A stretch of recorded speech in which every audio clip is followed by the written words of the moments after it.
ঢাকায় প্রথম সফর, পরিবার নিয়ে স্মরণীয় এক ভ্রমণের গল্প। আমি আব্দুর রহিম।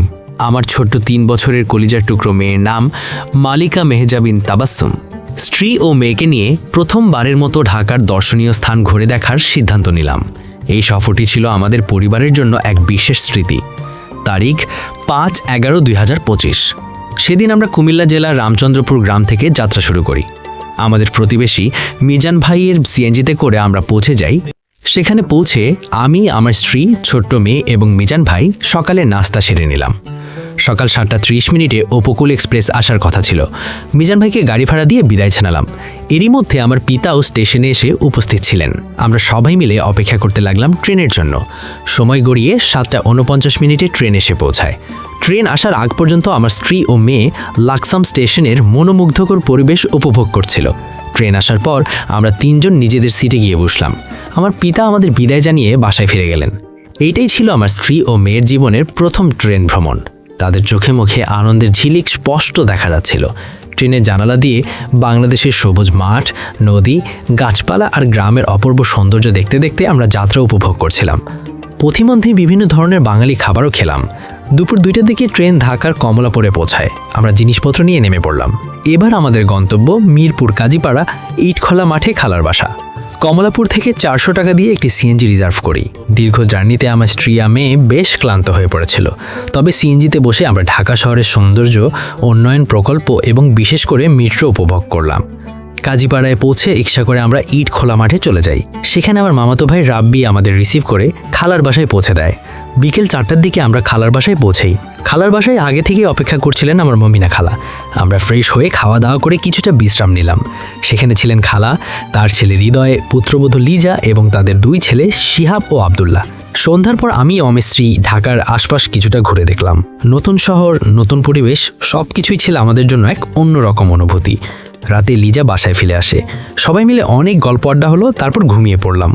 পরের দিন সোমবার সকালে আমার খালাতো ভাই রিরাইকে সঙ্গে নিয়ে বের হলাম উত্তরা ৭ নম্বর সেক্টরের ঢাকা আই কেয়ার হসপিটালের উদ্দেশ্যে।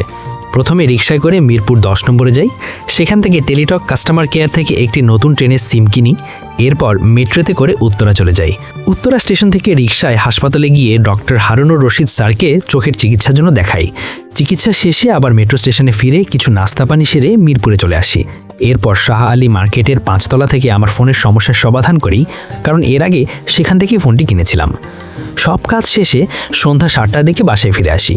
এইভাবেই শেষ হলো আমাদের ঢাকায় প্রথম সফরের স্মরণীয় প্রথম ২ দিনের গল্প, যা আমাদের পরিবারের জন্য চিরস্মরণীয় হয়ে থাকবে।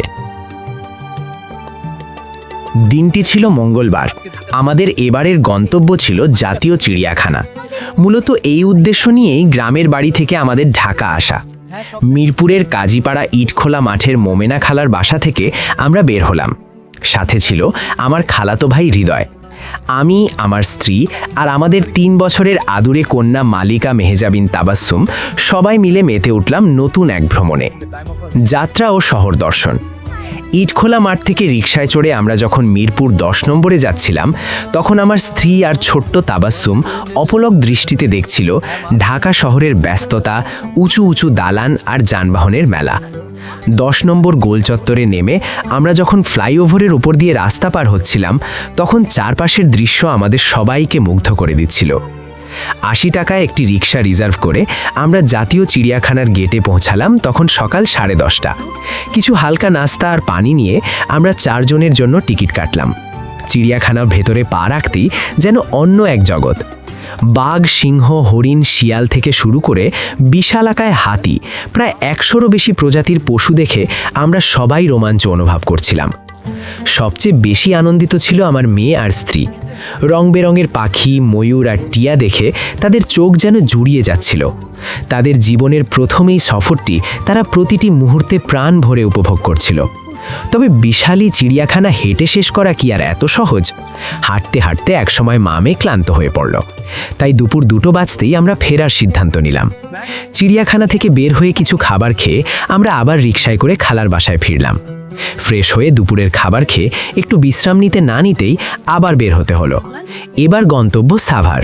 উদ্দেশ্য আমার কাজের জন্য প্রয়োজনীয় কিছু জিনিস কেনা। খালাতো ভাই হৃদয়কে সাথে নিয়ে মিরপুর 10 থেকে বাসে করে পৌঁছালাম সাভারে। সেখান থেকে একটি প্রিন্টার, কিবোর্ড, মাউস সহ কম্পিউটারের অন্যান্য সরঞ্জাম কিনলাম। নিজের বাড়ি লাকসামে পাঠানোর জন্য জিনিসগুলো কুরিয়ারে দিয়ে আমরা আবার বাসে করে মিরপুরের পথ ধরলাম। ফেরার পথে বাসে বসে হৃদয়ের সাথে চলল সংসার জীবনের সুখ দুঃখ আর অভিজ্ঞতার আলাপচারিতা। তারপর বাস এসে থামল মিরপুর 2 নম্বরে। আমরা সেখান থেকে পায়ে হেঁটে মিরপুর 10 নম্বরে পৌঁছে গেলাম।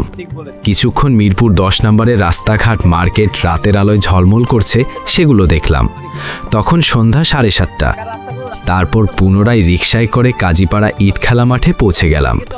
পায়ে হেঁটে খালার বাসার দিকে রওনা দিলাম। যখন খালার বাসায় ফিরলাম তখন সেখানে আগে থেকেই সবাই আমাদের জন্য অপেক্ষা করছিল। আমার স্ত্রী, মেয়ে, খালা, মামা আর হৃদয়ের স্ত্রী লিজা সহ তাদের 2 সন্তান শিহাব ও আব্দুল্লাহ। সবার সাথে মিলেমিশে এক চমৎকার পারিবারিক আড্ডায় শেষ হলো আমাদের মঙ্গলবাড়ির এই কর্মব্যস্ত ও আনন্দঘন ঢাকা সফর। পরের দিন বৃহস্পতিবার, আমাদের ফিরতি যাত্রার দিন। ঢাকার ব্যস্ততা আর যান্ত্রিকতার মাঝেও মনটা পড়েছিল লাকসামের সেই শান্ত ভিটে মাটির দিকে।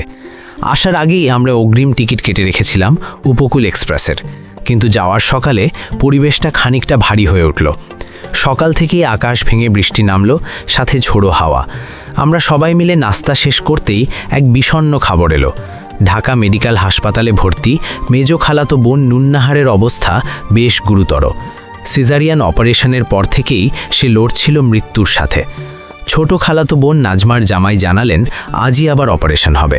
খালা বারবার অনুরোধ করছিলেন থেকে যাওয়ার জন্য, কিন্তু চাকরির ব্যস্ততা আর খালি পড়ে থাকা ঘরবাড়ির টানে আমাদের ফিরতেই হবে।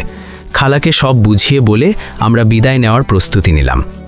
দুপুরে লিজা গার্মেন্টস থেকে লাঞ্চের বিরতিতে বাসায় ফিরল। সবার কাছ থেকে বিদায় নিয়ে আমরা যখন বের হলাম তখনও বৃষ্টির রেশ কাটেনি। খালাতো ভাইয়ের সাথে ইটখলা মাঠ থেকে রিকশা নিয়ে পৌঁছালাম কাজীপাড়া মেট্রো রেল স্টেশনে। সেখানে 2 ভাগ্নে শিহাব আর আব্দুল্লার কথা ভেবে খালাতো ভাই বিদায় নিয়ে দ্রুত বাড়ির পথে রওনা দিল। স্টেশনের দোতলায় গিয়ে মতিঝিলের জন্য টিকিট কাটলাম। ট্রেন আসতেই স্ত্রী আর কন্যাকে নিয়ে উঠে পড়লাম। ওটাই ছিল ওদের জীবনের প্রথম মেট্রো ভ্রমণ। জানালার বাইরে দ্রুত বদলে যাওয়া শহর আর ট্রেনের আধুনিকতা দেখে আমার ছোট্ট মেয়েটা খুশিতে মেতে উঠল। ওর হাসি আর কৌতুক মাখা চাহনি পুরো জার্নিটাকে আনন্দদায়ক করে তুলল। মতিঝিল স্টেশনে যখন নামলাম মনে হলো একটা ঝকঝকে অভিজ্ঞতা মনের ফ্রেমে বাধাই হয়ে রইল। মতিঝিল থেকে রিকশা নিয়ে পৌঁছালাম কমলাপুর রেলওয়ে স্টেশনে। প্ল্যাটফর্মে দাঁড়িয়ে থাকা উপকূল এক্সপ্রেস খুঁজে পেতে সময় লাগলো না। সিট নম্বর 46 আর 47-এ থিতু হয়ে আমরা দম নিলাম। বিকেল 3:15 হুইসেল বাজিয়ে ট্রেনটা যখন অপন গতিতে লাকসামের উদ্দেশ্যে ছুটতে শুরু করলো তখন জানালার পাশে এক অন্যরকম বাংলাদেশ। বিকেলের গোধূলির আলোয় ভিজে ওঠা বাংলার সুজলা সুফলা রূপ দেখে আমার স্ত্রী আর মেয়ে মুগ্ধ হয়ে তাকিয়ে রইল। মাঝে মধ্যে ট্রেন থামলে বিভিন্ন স্টেশনের দেশি খাবার চেখে দেখা আর ট্রেনের দুলুলিতে গা ভাসানো, সব মিলিয়ে সময়টা বেশ কাটছিল। আমি কানে হেডফোন দিয়ে গান শুনছিলাম আর রাত 8টার দিকে শুরু হলো বাংলাদেশ বনাম হংকংয়ের এশিয়া কাপ বাছাই পর্বের ফুটবল ম্যাচ। মোবাইলের পর্দায় খেলার উত্তেজনা আর বাইরের ঝিরঝিরে হাওয়া অদ্ভুত এক আবহ তৈরি করেছিল। রাত যখন 9টা, ট্রেন এসে থামল লাকসাম রেলওয়ে জাংশনে। ব্যস্ততা নিয়ে মালামাল গুছিয়ে স্টেশন থেকে বেরিয়ে আসতেই দেখি এক চিলতে হাসি নিয়ে অপেক্ষা করছেন ছোট কাকা নূর আলম।